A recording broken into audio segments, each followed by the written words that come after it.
Hello and welcome to another episode of midierror Meets, where we speak to all kinds of people who work in sound and music. On the show this time we've got Unit, who is based in Bristol in England, and he makes a fantastic selection of music under various different names, and he's released on Goldie Metalheadz, Mike Paradinas' Planet Mu Records, and D Bridges' Exit Records. He's a former scratch DJ. He's also worked in community music, which we've talked about, and he's just released a new album called Acid Dub Studies, which I totally recommend you check out. Thanks very much for all the support of the podcast. It really means a lot to see people all over the world listening in. Really got to shout out the people in America who listen in, people in Germany, people in Britain, and across the world. It's great to have such a diverse selection of people listening. But enough of that, let's get on with the show. And the first question I asked Unit was about his musical beginnings.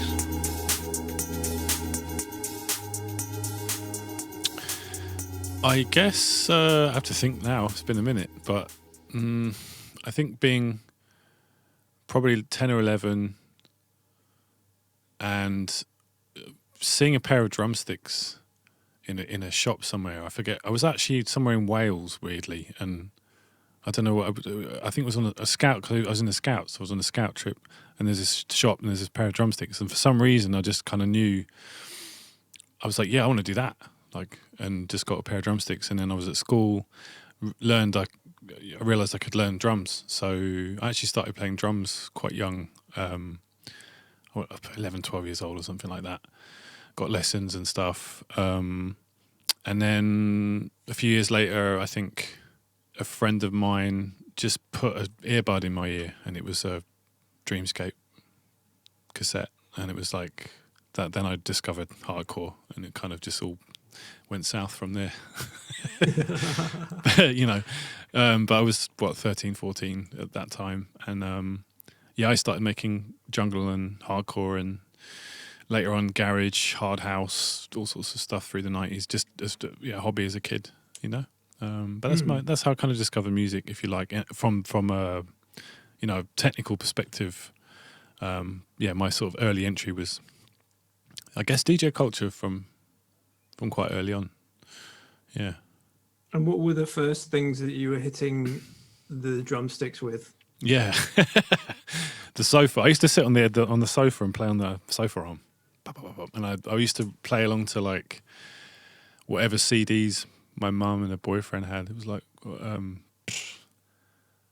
U2 Rattle and Hum. I used to drum along to that a lot. Dire Straits and Steely Dan and stuff like that. Because there was no other music around. Or Saw Doctors. I don't know, but then I knew, I've been a kid in the 80s as well, though. I mean, this is the thing, I'm having to really dust off the memories now. So actually, being a kid in the 80s and being around a lot of kids on the estate where I grew up, sort of different stuff. I mean, I remember hearing the Beastie Boys for the first time. It must have been Brass Monkey. I think it was Brass Monkey. My mate's older brother, was really into that. And you kind of, if you actually look back at sort of 80s TV, there's a hell of a lot of synthesis and like weird synthesis stuff, I think, in kids' TV programs and sort of adverts and stuff. So I think that played a huge part in perhaps my ear. I don't know, but definitely, yeah, synths were in a lot of sort of sci-fi programs. I remember like things like the Thunderbirds. I think we're fairly similar age, so we must have been growing up at a fairly similar time. And like things like Thunderbirds and that sort of space age sort of stuff was really synth heavy. Yeah.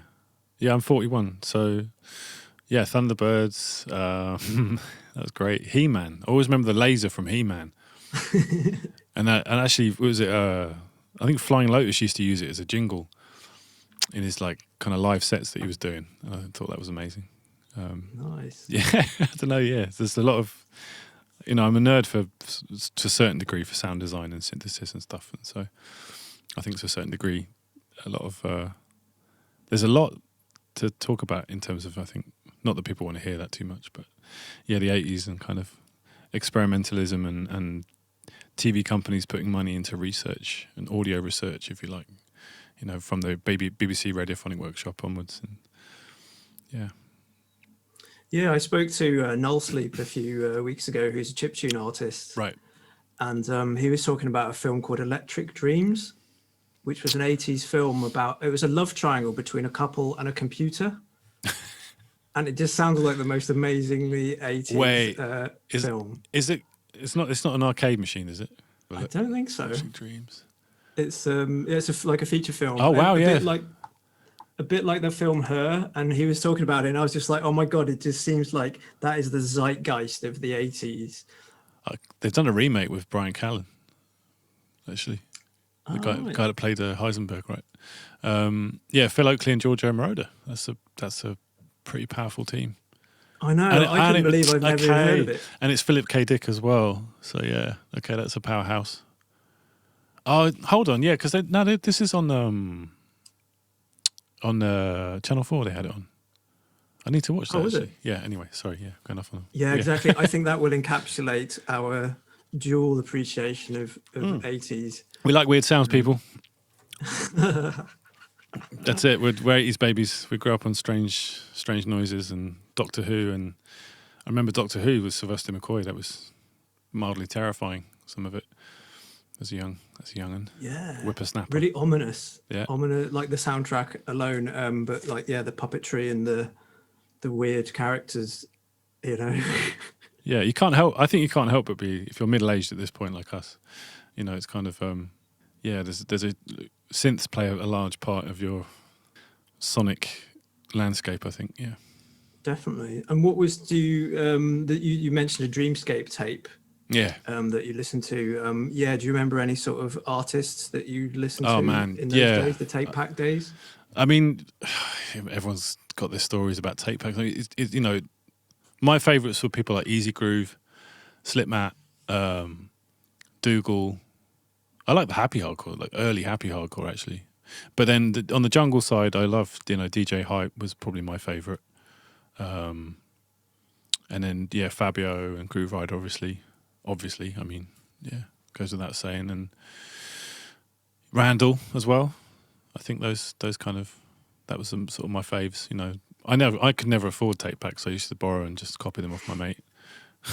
But yeah, they're amazing things, weren't they? In like these big, sort of, vacuum formed plastic. Well, yeah. I mean, and they were amazing because I grew up like in a little village near to Maidenhead in Berkshire, a little village called Cookham, and that's where I lived for. You know, I lived in Marlow and all over the place before that. My mum was a bit of a nomad, but I'm a small town kid, you know, if you like. Although, you know, in the commuter belt now. But back then it was pretty rural, you know. It was like where I lived, it was the whole sort of village was clustered around a couple of big gas towers, and that was it. And you were sort of in the middle of nowhere. And this idea of like the rave scene was this thing that happened in big scary London and kind of. Yeah, so there's a sort of imagination. So our experience of it was tape packs and then occasionally a bit of radio, you know. So it was kind of this sort of mystique about it in a weird way. Definitely. Did you have pirate radio as well? Were there any sort of local? Not really, man, because not really. There was some from like West London. There was an odd one that used to come out of like Wickham or something like that. You could maybe catch it, but not really, to be honest. I remember there was one called Snapping FM. I don't know. I've tried to Google it. It's not really talked about that much, but I don't know where they were based. But yeah, I used to go buy records at the record basement in Reading.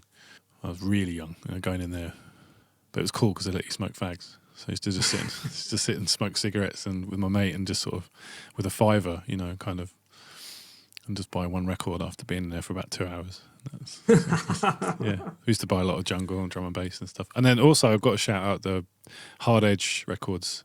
Or it was called Shoebox Records in Maidenhead, above a skate shop. The skate shop's still there. It's called Hard Edge, and it was run by a guy called SDR. He had a label called Shoebox Records. There's some quite sought after records that he did with Subsonic. It was he used to run that shop, so I used to go buy records there as well. So that was another sort of thing as well. I was collecting records from about 94, 95.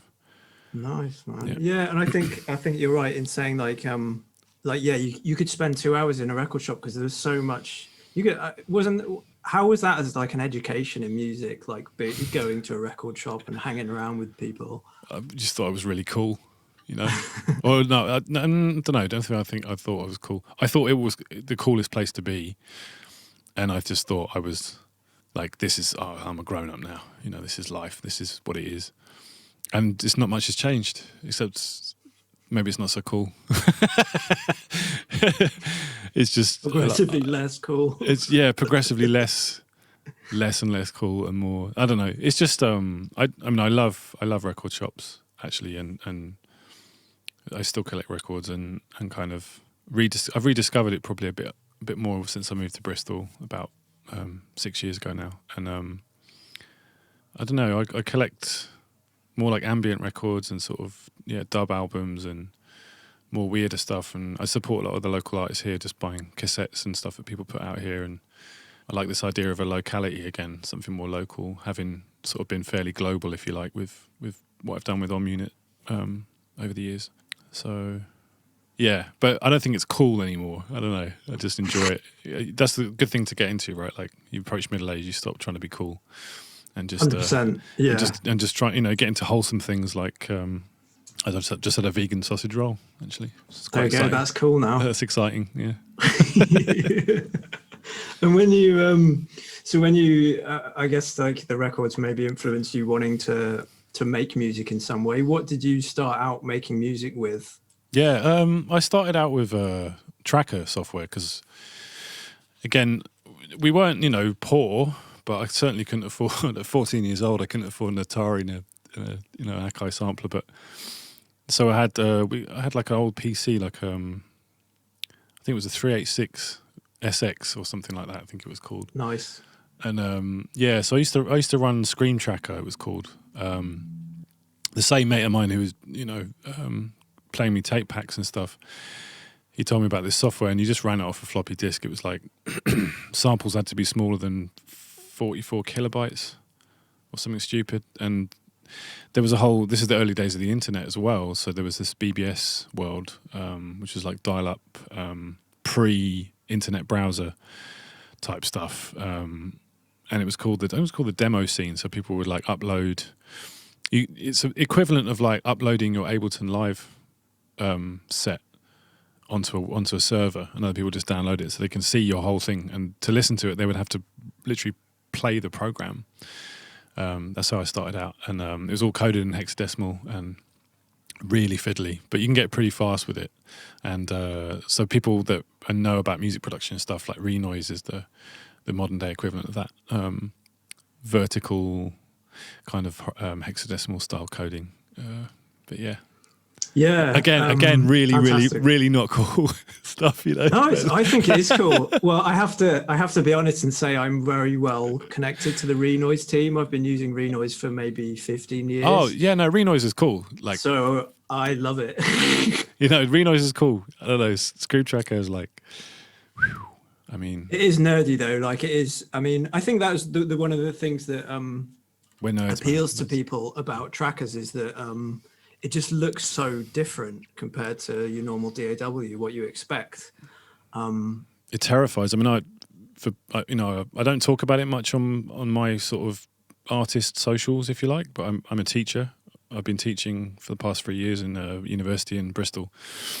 And I've shown some of my students that, this is what I used to use, and they're like terrified, It is terrifying. I have done 2 Renoise tutorial videos that you'll find online, both of which are becoming my most popular videos. Great. And I'm going to do a part 3 soon, and also like a tools video for like plugins for Renoise. That's cool. But yeah, it is exceptionally off-putting when you see it for the first time. But I think what has to happen is if you hear some great things coming out of it, it can do phenomenal things that a lot of programs can't do or would take a long time to do, like retriggering a sample point. Yeah. All that sort of loop. Sample offset. Yeah. Yeah. I always thought that was quite interesting.